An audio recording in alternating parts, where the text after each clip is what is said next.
Halo pemirsa, jumpa lagi di podcast Inside Government bersama saya Elma Wijaya. Dan saat ini saya bersama dengan Ketua DPRD Provinsi Gorontalo, sekaligus juga Koordinator Komisi 3 Bidang Perencanaan dan Pembangunan, Bapak Idrus M. Thomas Mopili, SEMM. Assalamualaikum Bapak. Waalaikumsalam. Iya, apa kabarnya Bapak? Alhamdulillah.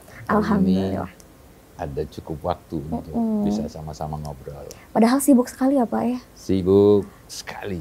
Apa sih kesibukannya saat ini Pak?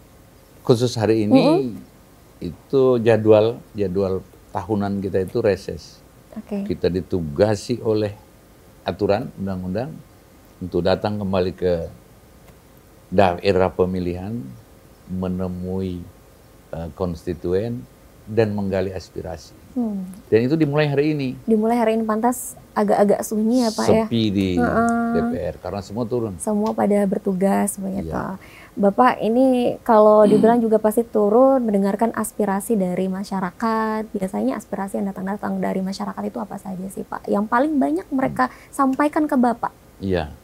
Jadi yang namanya masyarakat itu sampai mau nikahan aja dilapor ke anggota DPR. Kita, Pak, saya udah melamar kemarin. Ini urusan pribadi ya Pak ya? Udah melamar kemarin, diminta saya 15 juta Pak. Terus alhamdulillah saya sudah ada 500.000. Jadi saya harus tambah 14. Berarti jadi donatur ya Pak ya? Donatur, saya bilang mending saya yang kawin aja kalau begitu. Tapi enak loh Pak ya begitu ya? Kalau begitu saya bisa jadi daftar masuk gitu ya Pak ya? Iya, untuk minta donatur juga ke Bapak. Masal kita bisa fasilitasi. Oke. Berarti memang banyak aspirasi yang masuk, termasuk juga mungkin Pak dari masyarakat yang menginginkan agar bagaimana pembangunan di Gorontalo ini betul-betul difokuskan oleh pemerintah. Bagaimana soal pembangunan di Gorontalo saat ini, apalagi infrastrukturnya Bapak? Iya, jadi memang kesulitan 2 tahun terakhir ini ya, 2024, 2025, dan kemungkinan besar 2026 itu banyak aspirasi yang kita coba gali di masyarakat beberapa kali reses dan lalu kemudian kita tidak bisa realisasikan. Apa itu? Kenapa terjadi? Nah, kondisi negara hari ini memang lagi tidak baik-baik saja. Nah, adanya pemotongan anggaran, efisiensi di mana-mana, dan itu terasa sampai di tingkat kelurahan, sampai desa, di bawah di ya bawah. Pak ya. Nah ini tentu dampaknya juga di infrastruktur tadi. Kita sudah rencanakan bagaimana pembangunan jalan Pinogo misalnya. Ya. Tetapi kita sering dituntut di bawah, Anda hanya datang jual kecap di sini, tapi kondisi negara kita seperti itu. Betul Pak, karena memang kalau kita bicara soal Pinogo, aksesnya yang ke sana yang agak sangat sulit begitu Pak. Sampai dengan hari ini tuh masih menjadi PR juga ya Pak ya dari pemerintah. Kenapa Pak Thomas ngurusin di sana? Karena kebetulan diberi amanah sebagai ketua DPR. Enaknya teman-teman anggota biasa, mereka nggak ngurusin Pinogo, nggak ngurusin Marisa, Tambang. Fokusnya ke dapil mereka. Dapil, misalnya saya Gorontalo Utara. Ya. Tapi saya tidak boleh seperti itu. Saya dituntut untuk harus keliling semua daerah itu. Jangan jadi ketua kalau tidak mau ngurusin Marisa misalnya, tambang di Marisa. Berarti ini menjawab pertanyaan dari masyarakat khususnya yang di dapil Gorontalo Utara ya Pak ya. Kenapa Pak Thomas tidak datang-datang begitu, atau kenapa fokusnya ke dapil lain begitu ya Pak? Berarti memang terbilang bahwa tahun ini 2025 adalah tahun terberat. Tahun terberat bagi daerah, bukan Gorontalo saja, seluruh daerah. Kemarin gubernur-gubernur datang, protes, minta anggaran tidak dipangkas. Tahun ini, tahun depan ya, tahun 2026, kita tuh dipangkas 174 miliar. 2026. Nah, bayangkan kita harus merombak lagi apa yang sudah kita rencanakan. Menyesuaikan dengan pemotongan itu. Termasuk anggaran perjalanan dinas, DPR, dan lain-lain. Karena memang fokusnya saat ini sebetulnya pemerintah itu fokusnya di mana saja Pak, selain dari pembangunan ini. Tapi kalau dibilang kita harapannya adalah pembangunan infrastruktur yang kuat karena berpengaruh pada wisata yang ada di Gorontalo. Jadi infrastruktur ini tidak saja pariwisata, tetapi semua sendi kehidupan masyarakat itu tertumpu di infrastruktur. Bagaimana kalau infrastruktur ke daerah tertentu, lalu ada sekolah di sana, Ya. bagaimana anak sekolah harus jalan kaki, buka sepatu, karena becek jalannya. Ini juga harus dipikirkan. Nah, belum yang kalau kita mau bangkitkan pariwisata, ini juga kenyamanan dari wisatawan itu juga perlu. Salah satunya jalan, Ya. salah satunya air bersih. Nah, kalau tahun 2025 ini 0 PR itu dinolkan semua. Bayangkan kita sudah rencanakan bikin jembatan, bikin jalan, akhirnya 0. Nol. Anggarannya memang. Anggarannya 0. Oke. Nah, sudah bisa dibayangkan bagaimana Iya. paniknya daerah-daerah itu, kepala-kepala daerah. Maka jangan heran di Pati, Kabupaten Pati itu pajaknya dinaikkan sekian ribu %.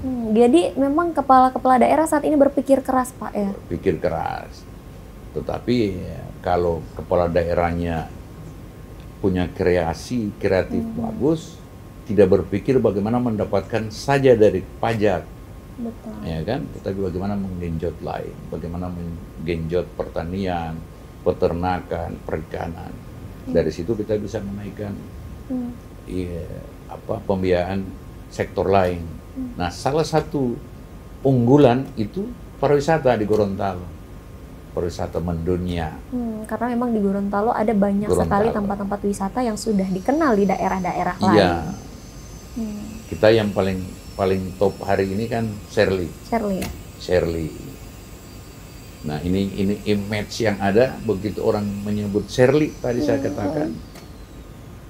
Pasti yang diingatan dia Shirley Coanda, Gubernur Maluku Utara. Iya, karena sekarang memang Gubernur Maluku Utara lagi banyak bagaimana kita ya, rubah pemikiran orang begitu nyebut Shirley, hiu paus di Gorontalo, bukan lagi gubernur.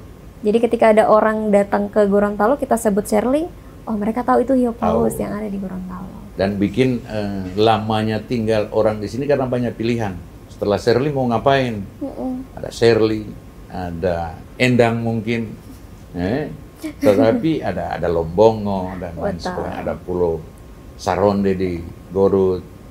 Nah, ini yang perlu kita koneksikan antara tempat-tempat wisata.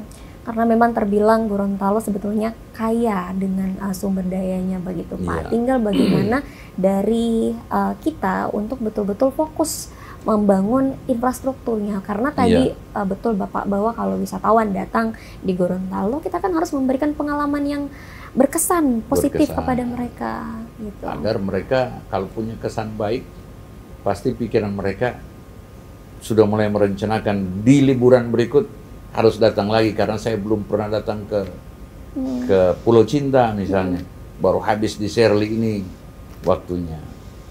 Jadi salah satu utama itu bukan soal banyaknya jumlah ya kedatangan, tetapi juga lama tinggal itu sangat kita butuhkan. Buat apalah 5 orang tapi besoknya atau siangnya sudah pulang, ya kan?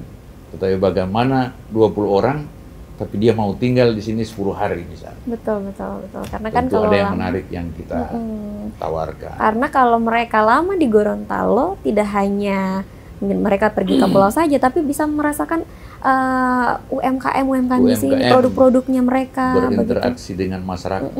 Gorontalo itu ramah orang-orangnya, ya, ramah jujur. Kalau pendek kita ketemu orang pendek, orang Gorontalo itu panggilnya Kapende.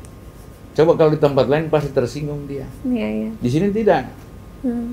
Tika putih, berarti itu orang kulit badannya putih. Kalau yang tinggi Pak Tinggi. Pak Tinggi itu jujurnya orang Gorontalo. Nah, ini kesan seperti ini kita bisa suguhkan ke masyarakat pendatang agar terimprint lah kapan kita balik lagi ke Gorontalo. Bapak, kalau kita bicara soal pembangunan, kalau tadi Bapak bilang bahwa memang 0 anggaran begitu Bapak, terus bagaimana mengelola yang harus menjadi prioritas dari pemerintah, apalagi kita melihat masih ada beberapa pembangunan jalan yang belum selesai, begitu. Bagaimana itu, Pak? Makanya kita banyak berdiskusi dengan pemerintah ya, yang tadinya pembangunan jalan, bagaimana kita rubah menjadi rehabilitasi jalan, bagaimana kita tambal agar agak nyaman lah tetapi tadi ada bilang harus fokus, saya kira itu. Kalau tidak fokus, akhirnya tidak di sini tidak selesai, di sana tidak sempurna dan seterusnya. Maka kita harus ambil beberapa yang utama. Pariwisata salah satunya, dan itu sudah dicanangkan oleh pemerintah sejak zaman Rusli Habibie lalu, bahwa salah satu yang harus digenjot itu pariwisata.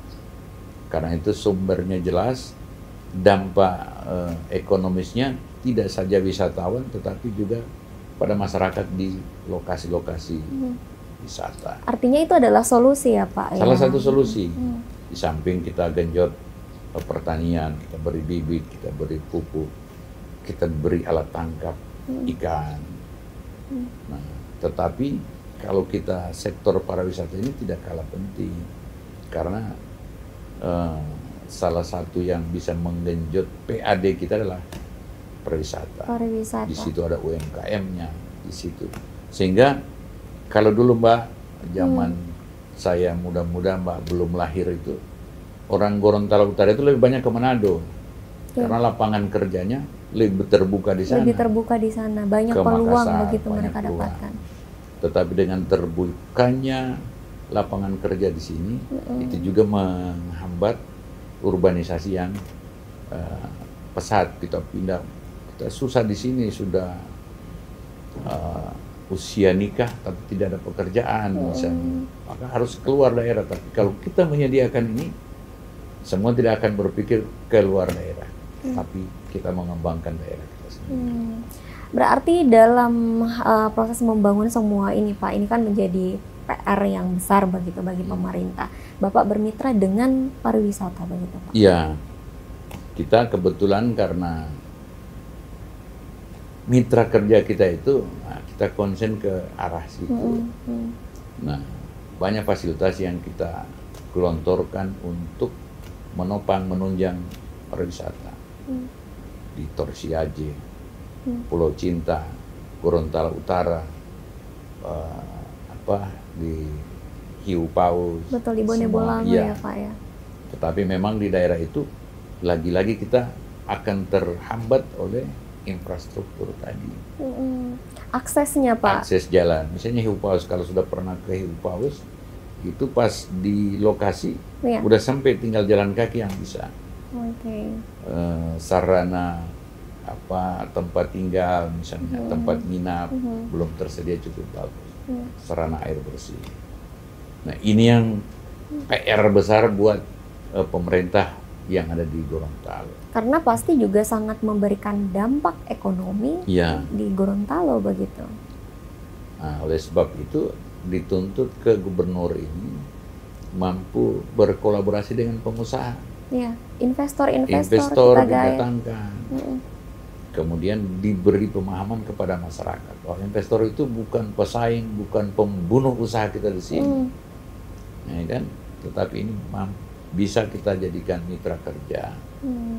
Dulu di Gorontalo Utara di daerahnya Mbak itu nggak mau terima Alfamart di sana, nggak mau terima Indomart di sana. Karena mungkin masyarakat di sana memikirkan akan mematikan ekonomi, usaha-usaha masyarakat, betul. Nah, saya panggil pengusahanya sini, bagaimana kalian punya cara kerja? Enggak Pak, kita ini justru menjual lebih mahal dari, bayangkan rokok saja, pasti kita lebih mahal dari yang jualan di pinggir jalan. Di sana 15.000, kita jual 20.000 di sini. Iya, betul. Itu satu. Yang kedua, kita mampu memberi kredit ke penjual-penjual di seputar Alfamart kita. Untuk bisa bon misalnya rokok satu bak kecil itu nanti udah laku dibayar. Nah, ini yang tidak tersosialisasi. Wah, ini pembunuh ini Alfamart. Saya bilang enggak. Akhirnya udah tahu begitu ya, enaklah yang jualan di lapak-lapak kecil datang di Alfamart. Pak, kita mau ambil rokok jenis ini di Samsung. Dan kita bayar setelah. Akhirnya orang rame-rame mau, bangun di kampung saya itu Alfamart. Ya. Kira-kira seperti itu. Artinya memang stigma masyarakat yang juga memang kita harus ubah ya Pak ya. Kita rubah bagaimana cara pandang rakyat kita. Dan itu dibutuhkanlah pemerintahan yang punya daya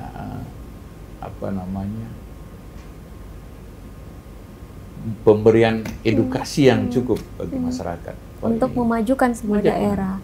Ini Anda daripada susah cari modal ini, bikin saja lapak, ambil semua di Alfamart. Ya. Dan itu boleh.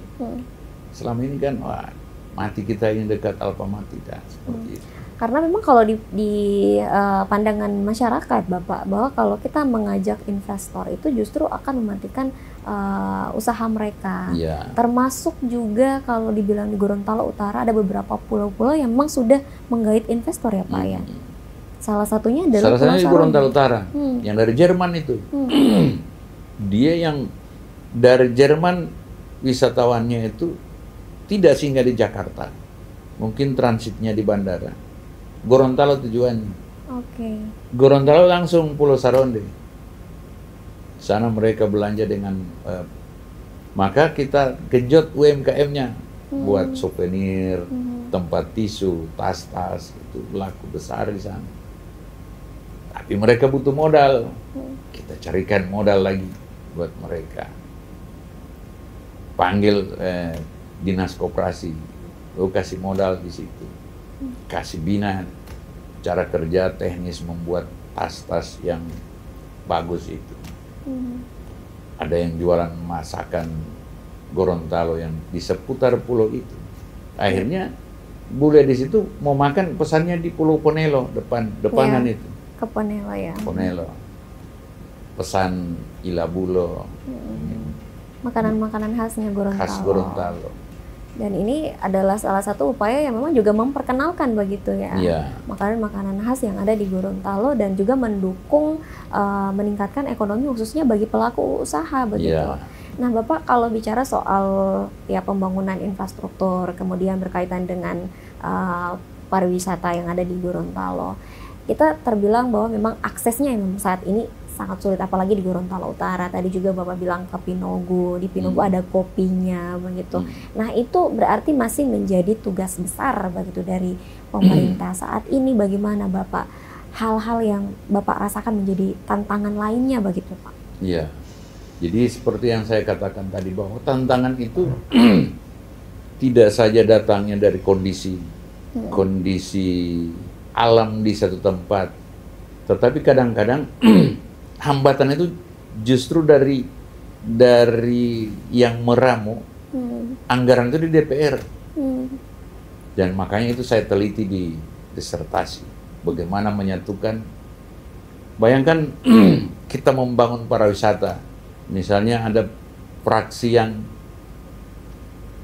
yang tidak mau dengan hingar-bingar musik misalnya. Dia menolak keras itu. Karena cara pandangnya ya Pak ya. Cara pandangnya berbeda. Maka bagaimana kita coba memberi pengertian teman-teman ini.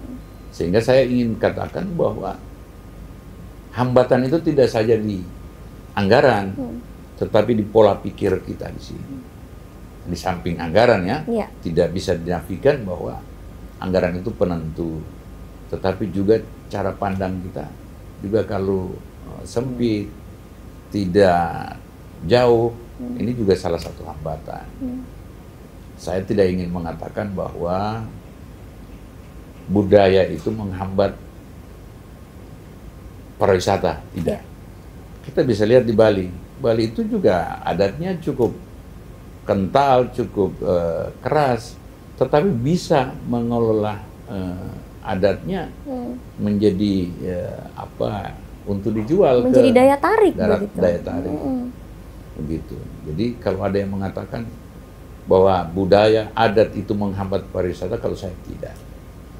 Ya, tetapi bagaimana ini kita bikin sejalan.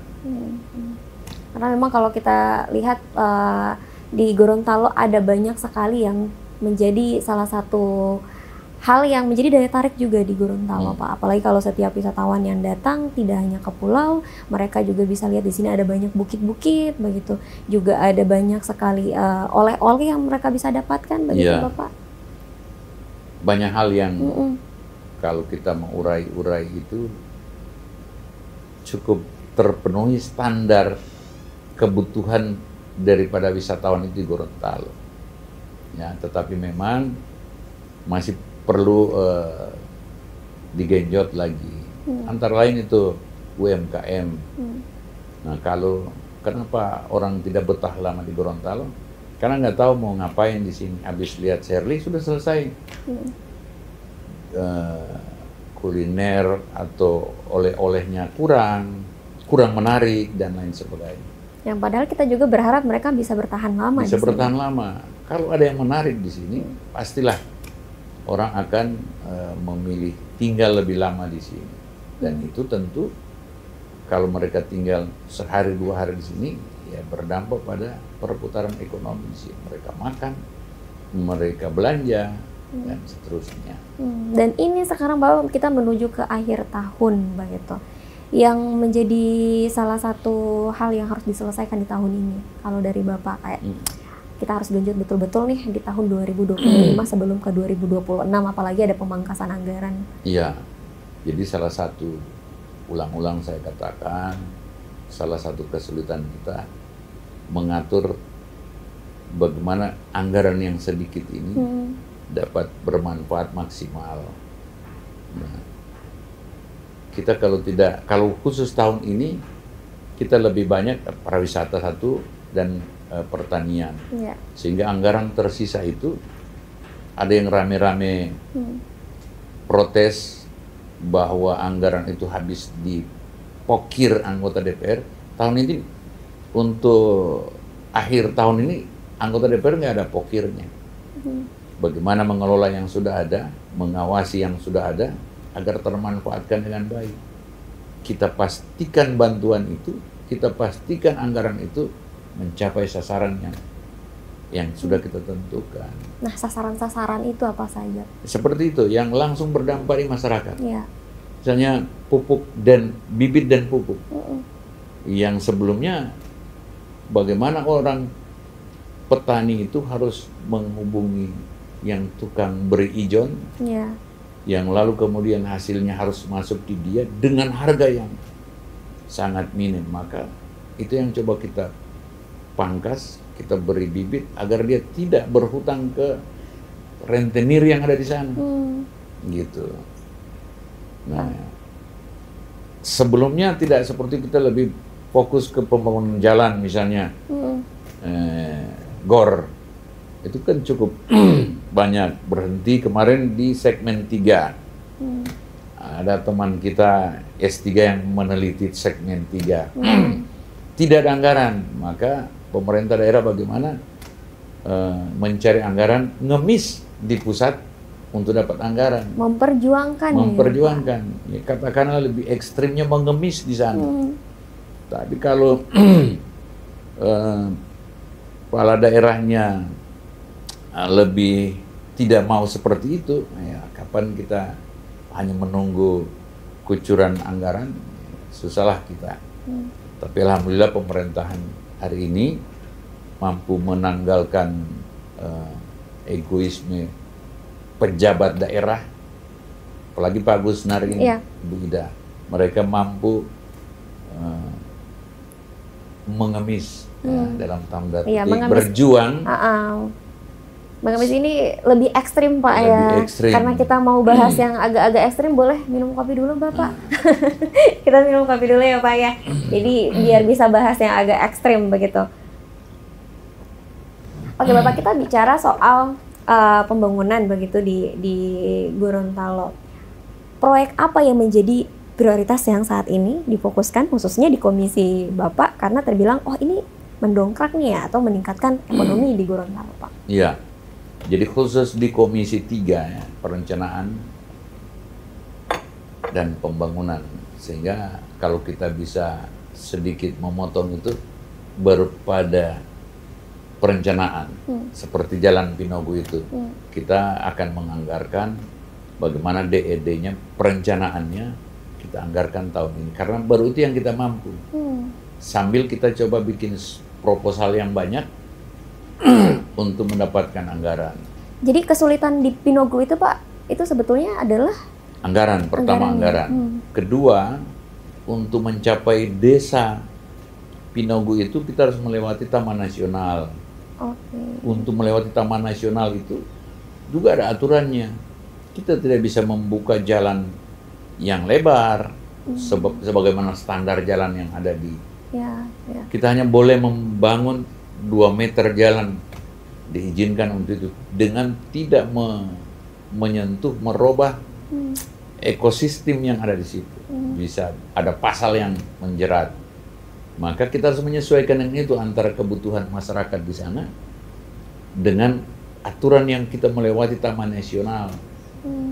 Di TV kemarin kan kita lihat ada mayat yang digonceng. Iya, betul. Dan itu menimbulkan pertanyaan di publik, Pak. Iya. Oh, ternyata di Gorontalo masih ada ya wilayah yang sangat terpencil dan belum tersentuh oleh pemerintah. Belum merdeka.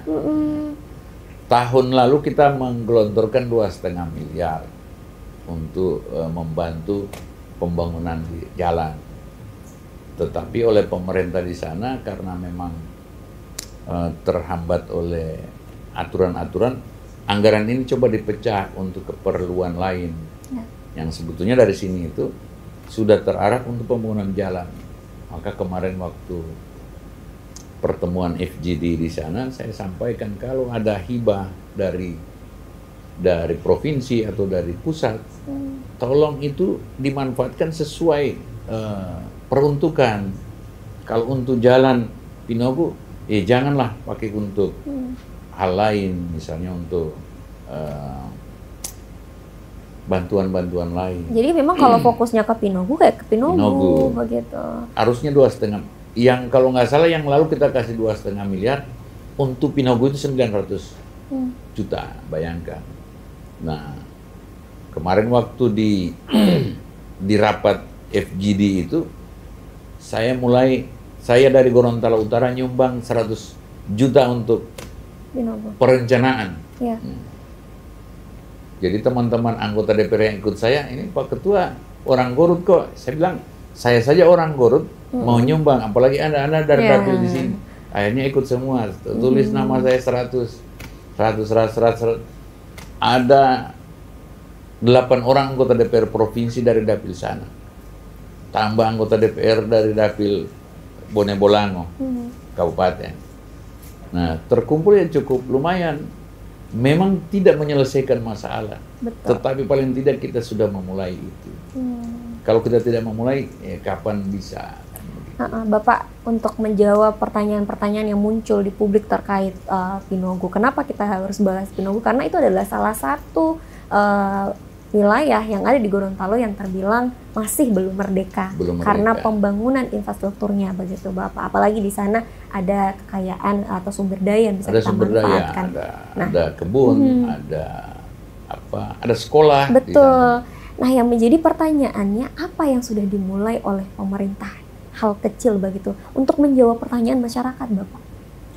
Dari pendidikan kita sudah bangun sekolahnya SD, SMP. Untuk kesehatan kita ada puskes pembantu di sana, tetapi memang tidak memadai. Karena kadang bayangkan dari rumah sakit Gorontalo Utara saja begitu ada kecelakaan itu harus dirujuk ke Alwi Sabu, rumah sakit yang Ainun. Nah, bayangkan kalau dari sana harus dirujuk ke rumah sakit Alwi Sabu, maka tidak ada yang melahirkan di jalan. Itu katanya pakai motor gunung. Pakai motor ditandu, melahirkan di jalan. Ada yang meninggal udah mayat, kasihan harus digonceng. Nah, ini cuma saya bilang tidak bisa selesai kalau cuma provinsi saja yang akan menangani itu. Harus pemerintah daerah, Bone Bolango, juga kita sama-sama bermohon ke pusat. Karena ini anggarannya cukup besar. Bagaimana kita mengurus perizinan bahwa melewati Taman Nasional itu tidak bisa menyentuh tanaman, tumbuhan, pohon-pohon di situ. Berarti tantangannya adalah di Taman Nasional itu, Pak? Taman Nasional. Tapi di sana ada perkampungan yang memang apa istilahnya, landren atau apa yang sudah dibebaskan dari Taman Nasional. Ada pemikiran bagaimana kalau direlokasi. Ya. Ada yang menjawab, sama sulitnya orang Torsiaje yang rumahnya dibangun di laut, kemudian mau ditawarkan untuk pindah di darat, pasti nggak ada yang mau, karena memang turun-temurun tinggalnya di situ. Sama seperti orang di sana. Ya. Tidak ada yang bersedia untuk dipindah, tapi mereka meminta untuk difasilitasi. Berarti Bapak rencana-rencana anggaran yang ke depan untuk wilayah-wilayah seperti Pinogo seperti itu, bagaimana dari Bapak sendiri, khususnya dari DPRD untuk tepat sasaran, Pak? Ya, pertama kita mengawasi dari perencanaan, pembangunannya, penyelenggaraan, sampai kita evaluasi terakhir di mana kebocorannya. Apalagi di era sekarang ya, sudah transparan begini. Ya. Begitu salah sedikit, udah rame di luar, ada bakar-bakar ban. Ramai juga di media sosial. Di media sosial. Maka semua kita akan awasi dari sejak perencanaannya seperti apa Anda merencanakan ini. Di penunjukan pelaksananya juga, lalu kemudian kita evaluasi. Perencanaannya pasti sangat detail, Bang. Iya. Karena berhasilnya satu pekerjaan kan dari perencanaan. Cuma lagi-lagi kita balik ke soal anggaran. Yang tadinya kita sudah begitu matang begitu dalam perencanaannya. Begitu bernafsunya kita membangun. Bagaimana kita melihat saudara kita yang 80 tahun kita sudah menikmati, mereka 80 tahun, minggu lalu orang masih dibonceng di motor dalam keadaan tidak bernyawa. Iya.